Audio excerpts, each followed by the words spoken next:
Ladies and gentlemen, it is finally upon us, the bye week, some R&R.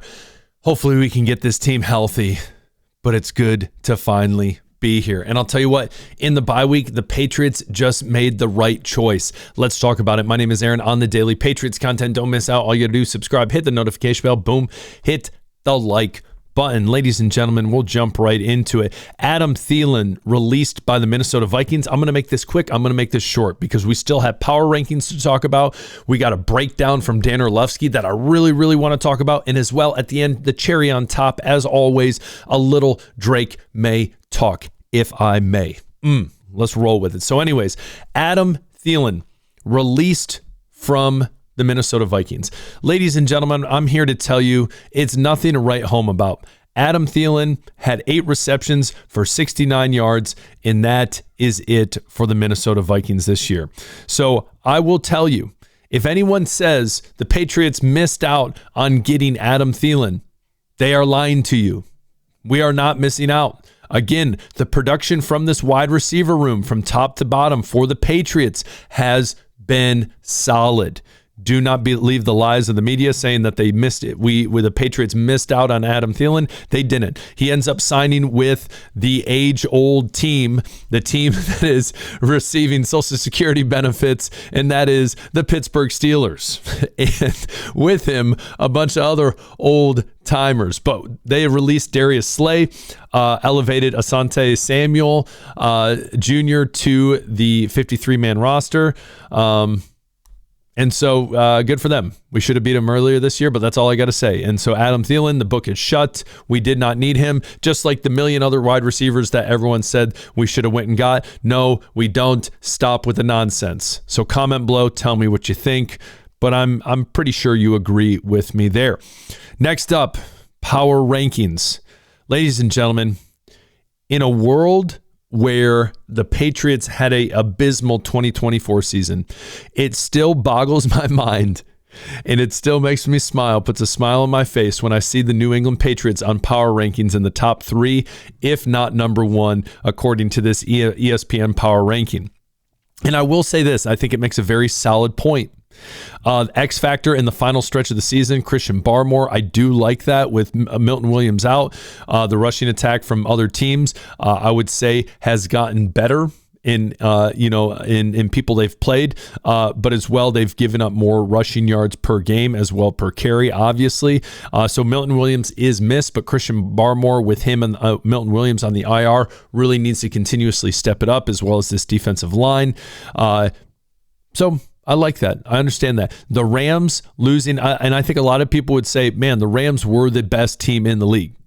And then they lose an abysmal game to the Panthers. That just goes to show, wow, anything can happen. And then number 3, the Broncos, who barely squeaked out again a win against Marcus Mariota and the Commanders. So again, people who are saying, well, it's just the Giants they beat. It's just the Giants they beat. Okay, let's not forget the Rams. A lot of people argued was the best team in the league. Just lost to a rough Panthers team that got absolutely ran out the building by the New England Patriots. As well, the Denver Broncos, who lose to a pitifully poor Washington Commies team. So, power rankings, what do you think? It's great to be at the top. It is. Feels good. A lot of work still to be done. And end of the episode, and I think what we're going to spend a lot of time on is I want to pull up this clip. I can't play this clip for you, but it is such an awesome clip from Dan Orlovsky. I don't know what you think about Dan Orlovsky. I personally really like him.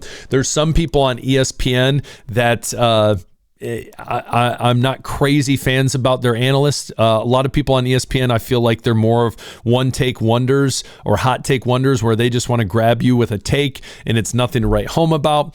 Dan Orlovsky, though he had a very rough career in the NFL, but he did have a good year at UConn when he was in college. I know that. I remember watching him, oddly enough. I will admit that. But that being said, Dan Orlovsky breaks down the play before and the play of Kyle Williams scoring the touchdown. And again, I would play it. I don't want to get dinged by YouTube, but if you haven't seen this clip, go see it. There's a wealth of knowledge in this clip. And all I want to touch on is this. So at the top of the screen, or to the boundary, so that the weak side, that's Kayshon Boutte right there on the number, on the 50-yard line, splitting that side. Dan Orlovsky breaks it down, giving you an understanding of what the cornerback is looking at and what this receiver is doing as well. So the receiver, basically he's saying, listen, at this position in the field, it makes it difficult for the corner because you can do a lot of different things. So he shows vertical route in the very beginning of the route, like he's going deep, and then he settles down into a deep curl, ends up getting a beautiful pass from Drake May. Drake May in the pocket. I'll let Dan Orlovsky talk about the pocket there as well, so I don't want to ruin this whole video. But he explains, hey, you give him that space, run, boom, deep curl, take the yardage, perfect. Very next play, Kyle Williams now on that side. All right? Being on that side, Kyle Williams does the exact same beginning of the route. And again, it's you're baiting that cornerback. Is he thinking, hey, he's going to settle down and do the same thing and do a little curl? Nope, he doesn't. He blows right past him for a beautiful little go route, beautiful vertical route over the shoulder, and then Dan Orlovsky goes bonkers for the actual pass because it was a beautiful pass, we all know, from Drake May. But it goes to show a couple different things. One, Drake May is wild. He's unbelievable, and we'll talk about that more in a second. Kyle Williams ran a beautiful route. Josh McDaniels is an absolute mastermind, and it's fun to watch these things develop, and it's fun to see these things broken down by former players, by other people, so us, fans can get a better understanding. But ton of fun watching this. So go ahead, go check it out. It's great. He explains a lot more. Some of the stuff you probably already know. It's pretty obvious, like the coverage and stuff you can see based on this, on even the picture you can tell, except you can't see that other corner. Barely you can, but they drop into a quarter four, so quarter, or a cover four, so quarter field, so it's fun. Go check it out. You won't be disappointed. Good content from Dan Orlovsky. And then last but not least, because we got to talk Drake May, is, if I may, as I say in the title, Drake May is absolutely on fire right now when it comes to leading the league in different passer rating situations. So overall, leads it. Deep ball, 20 plus ball in the air, leads it. Under pressure, leads it. Outside the numbers, leads it. Past the sticks, leads it. Zone coverage, leads it. Tight windows, second. Blitz, second. High safeties, first. You go down the list. First downs, first. It continues. The only one that he is not top two in is third and fourth down, and he's fourth. Generational run.